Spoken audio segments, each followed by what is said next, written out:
views and opinions expressed in this program are those of the participants and do not necessarily reflect the views of BronxNet or the program underwriters.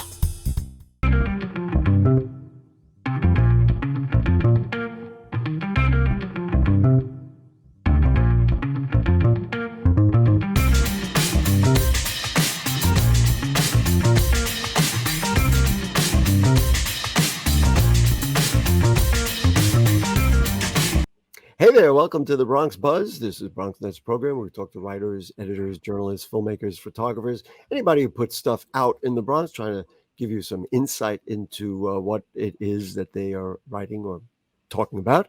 And also this evening, we're going to be talking about one of the Bronx's most well-known newspapers, most popular newspapers. They're having an anniversary and also putting out a very interesting list of Bronxites. But to start, let's go to Ben Adler, who's the senior climate editor for Yahoo News. Nice to have you with us, Ben. Thank you for having me. We should mention that we first got in touch with Ben when he was senior editor and sometime contributor to City and State New York. And that really is the subject that inspired this interview. They had their 15th anniversary. Ben wrote the cover story about Alexandria Ocasio-Cortez, and it basically was how AOC and the left reinvented New York City politics. And so I want to talk about that and delve into that. I do want to start with a bit of context, a bit of history. There you can see the article. We interviewed Robert Abrams, who was Bronx Borough president and also Attorney General in the state of New York. And he was into women's rights and LGBT rights and the environment and breaking apart corporations and all that sort of thing. But he didn't get where AOC got, and he didn't move the needle dramatically as she seems to have. So is this something that we get every 5 years, every 20 years, or is this really a once in a lifetime happenstance that a figure comes out and reinvents New York politics, as you said it? I think what has happened with AOC is that she was the first of a wave of young first-time candidates, most of them women, the vast majority of them people of color, in other states as well, but most concentrated in New York State and especially in New York City, who challenged the Democratic incumbents or the establishment choice in a lot of races. They haven't always won, and some of them had run previously unsuccessfully in a few cases, but a lot of them have won in 2018, 2020, and now a few council races in 2021 as well. And they've pulled the center of gravity to the left in every body that they've joined. They haven't necessarily gotten a ton of really ambitious legislation passed, but they have totally changed the dynamic around re-election and the center of gravity in the Democratic Party in New York. Mm-hmm. I mentioned it earlier. We had done an interview with 3 of the new assembly members who are going to be representing the Bronx in Albany. They already are. Each one of them, a person of color, certainly younger, no older than 30 or 35. And when I asked them a similar kind of question about, was AOC the one that did this? The answer I got back, this was from Amanda Septimo, Assembly Member Septimo. She said, we credit AOC for what she's done, but there have been a groundswell of grassroots organizations and grassroots efforts that paved the way for her to do what she did. I was pleased in your piece for City and State New York that you interviewed Amanda Farias, and she essentially said the same thing. Yeah, there are a number of groups. We mentioned some in the story: Amplify Her, Higher Heights. Of course, there's Justice Democrats that have supported these candidates. The question that is unknowable is, to what extent would these candidacies have succeeded if AOC hadn't succeeded first? To what extent did the media take other challengers more seriously and give them more attention? To what extent did activists get volunteer and donate to these candidates? were voters willing to take a chance on them? Were voters motivated to come out? Because AOC showed that it was possible to win. That was a huge upset. And you don't have polling in these local legislative races. So it's really, no one really knows if a challenger has a good chance. But it was generally assumed they didn't. But now it seems they do. Well, yeah, I think that, and that point you made very clear in the article. We had the opportunity, and this is what goes on all the time, making decisions about which debates we want to cover. And I turned down the opportunity to run a debate between Joe Crowley and Alexandria Ocasio-Cortez because there were so many challengers who don't seem to have a chance against the machine. And as you correctly put in your article, she did it. Another thing that's very, very interesting to me is the use of the word socialism. And because I think it helps and it hurts, much like if they say defund the police, well, then maybe people who want to reapportion some criminal justice money to be more effective in social services. But when you say defund the police, people are like, wait a minute, I want my security, and I don't want to take money away or take police officers off the streets. So in other words, it helps and it hurts. Is the word socialism in a similar category that, yes, it helps move the needle, but it's used against the very people who talk about being socialists? One thing that's interesting about AOC and the progressive movement in New York is that some of the candidates identify as socialists and some do not.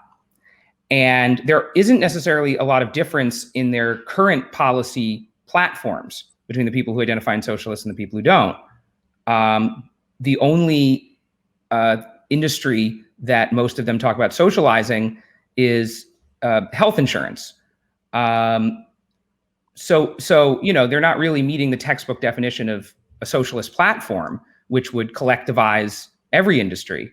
But maybe there are underlying philosophical differences between some of these candidates that would emerge if ever the left was so strong that there was talk of going much further.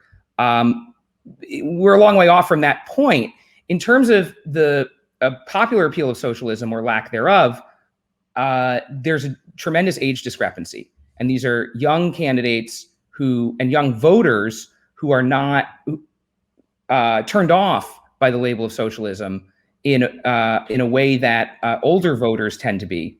That may have to do with the legacy of the Cold War and people who remember communist countries that claimed to be socialist. Right. It may also have to do with the fact that younger people tend to have a dimmer view of capitalism.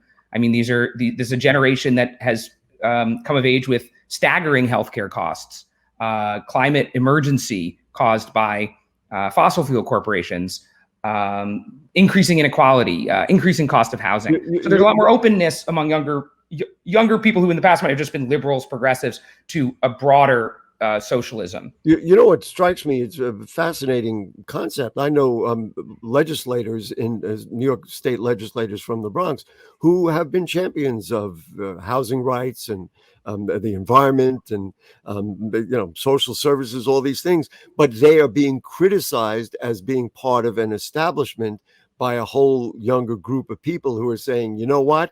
We kind of want to change. And I think AOC is an embodiment of that change. Do you think her notoriety helps or hurts her?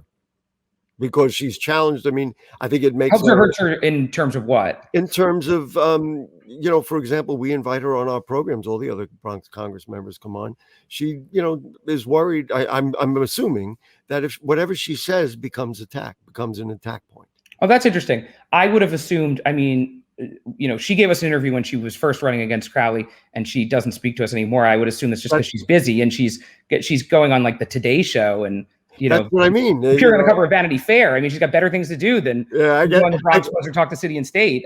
Most politicians would love to trade places with her, right? I mean, it helps. I suppose it does.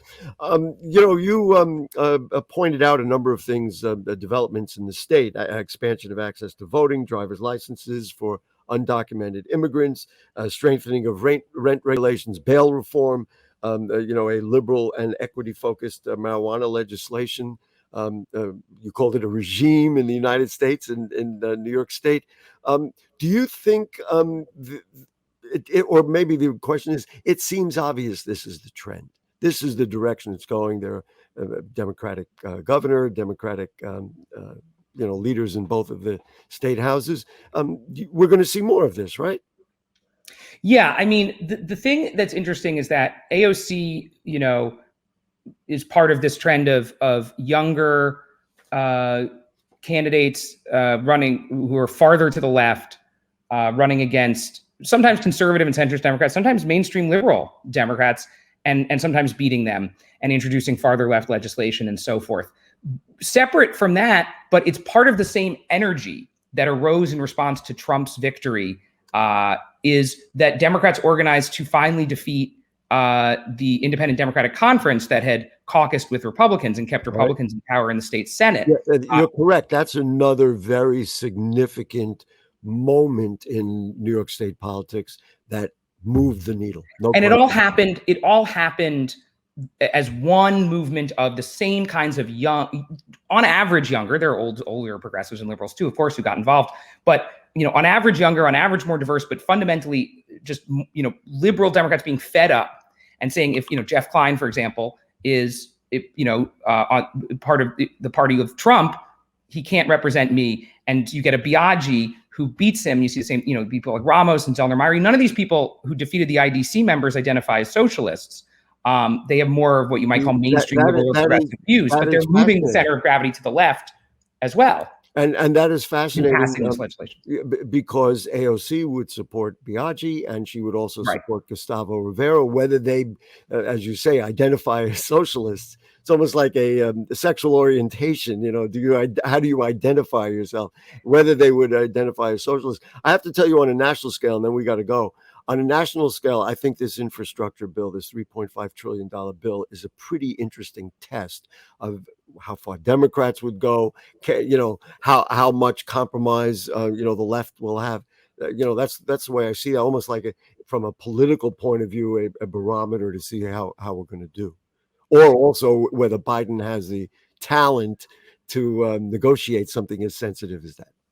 It's going to be an interesting dilemma in some ways, maybe for some people on the left. One thing about AOC and the other leftists in New York is they tend to be fairly pragmatic. And as you said, support the more progressive candidate, even if they don't agree with them on everything. They support the Biaggi or the Rivera instead of just holding out, for a far left candidate. But what are they going to do about the fact that Joe Manchin is from West Virginia and they need his vote? If he cuts down the bill, will they suck it up and support it? I think they'll have no choice. Probably they will. Yeah. Listen, we do got to run. Ben Adler, you're great, man, and we really appreciate you taking a few minutes to be with us. We're all going to check out Yahoo News. We'll look at the climate news on Yahoo News. We thank you for joining us, and we certainly hope that you'll come back. Thank you. Okay. We're going to take a short break, and then when we do come back, we're going to talk about the Bronx Times. And I think you'll enjoy what they have to say. So don't go away. We'll be right back.